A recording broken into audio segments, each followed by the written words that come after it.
Good afternoon, my name is Edgar, and this is PJ. And today we'll be presenting our four-frame organizational analysis of the Port of San Francisco. Our focus is on container operations, workforce development, and modernization challenges. We use the reframe organization's four-frame model to examine the port through structural, human resource, political, and symbologic perspectives. Our goal is to identify key organizational challenges and provide practical recommendations for modernization and long-term sustainability.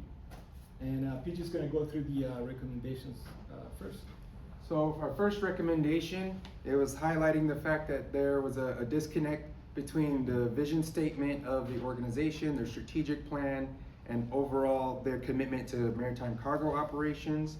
So we recommend that they create and establish a joint modernization task force that's going to be made up of state, federal, different agencies, like the labor leaders. We have different state and federal military and government agencies.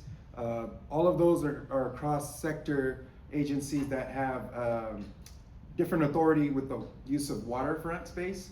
And then lastly, both shipping manufacturers like Huntington Ingalls and shipping distributors like Maersk should all be part of the joint task force, in addition to re-examining their strategic plan, making sure that it has cargo-specific language in the strategic plan. Secondly, making sure that they have a multi-union workforce academy, which is going to address their labor shortages within the shipbuilding sector, within the port operations sector. So making sure that they have measurable targets to benchmark their recruitment efforts, to build out the next generation of the maritime workforce, investing in things like the JTI Superfund project, different trade apprenticeships with the top three port-specific labor unions, like the Teamsters, the longshoremen, and the operating engineers. Lastly, governance restructuring in order to make sure that the goals to the capital decisions are all in alignment with their revitalized strategic plan, emphasizing cargo operations. What does that look like? It means larger cranes. It means investing in deeper berths and repairing our dilapidated waterfront.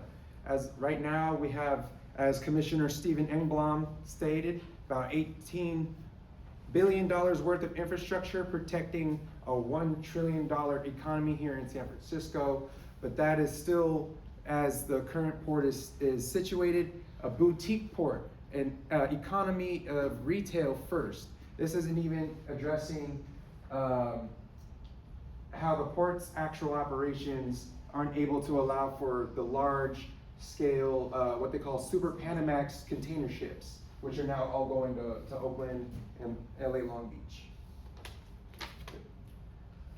For the presentation overview, we're going to provide an overview of the port's organizational structure and maritime mission. Then we are going to analyze the port using each of the four organizational frames. After identifying major operational and governance challenges, we concluded with three strategic recommendations that PG just went through. These recommendations aim to strengthen cargo operations, workforce development, and long-term competitiveness.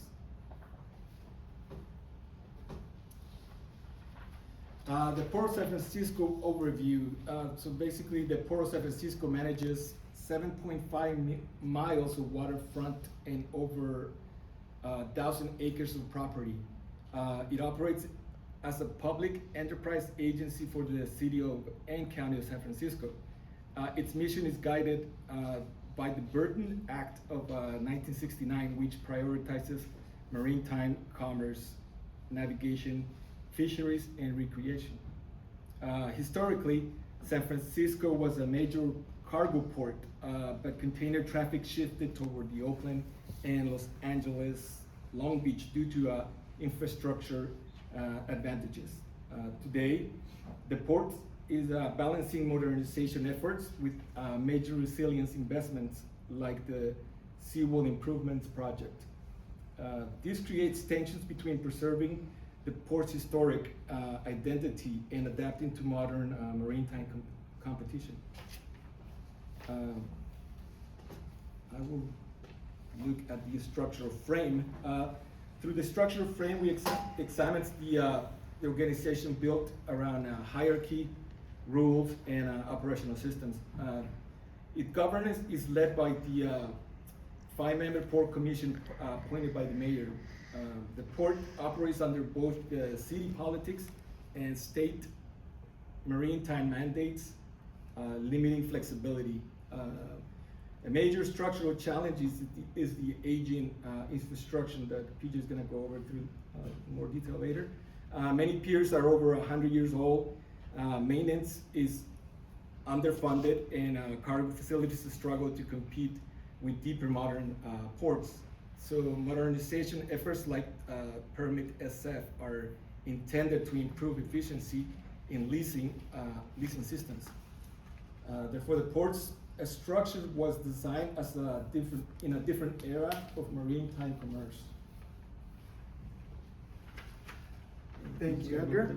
So the three main unions that operate our Port of San Francisco are the International Longshoremen Workers Union, we have the International Union of Operating Engineers, and the International Brotherhood of Teamsters. And the easiest way to break that down and make that make sense, these are the guys that operate the cranes that bring in the cargo off the boats. These guys are responsible for the cargo once it's in that space between the ship and the truck. And then the Teamsters operate the trucks that get the cargo out of the port. We are dealing with an aging workforce. There's a lot of vacancies that continue to open up. The school systems, both K through 12 and most public schools, don't necessarily have trade-specific apprenticeships programs that pipeline into these organizations. And so, but what they do have internally is a hiring hall culture where once you join that local, you're part of the family. Not only of that local, you're a part of the family of that international union and of the family of unions plurally. So they are very much, once you're in, we're gonna do our best to help you out kind of culture. And I'll be talking a little bit about the political frame.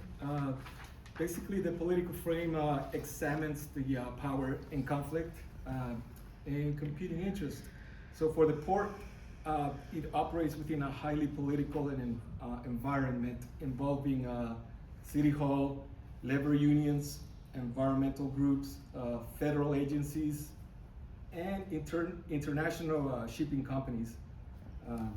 Leadership changes can disrupt the long-term planning because of these commissioners are politically appointed. We discovered that labor unions hold major bargaining power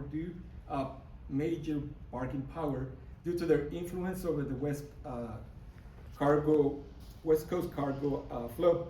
At the same time, environmental resilience projects compete with commercial development priorities.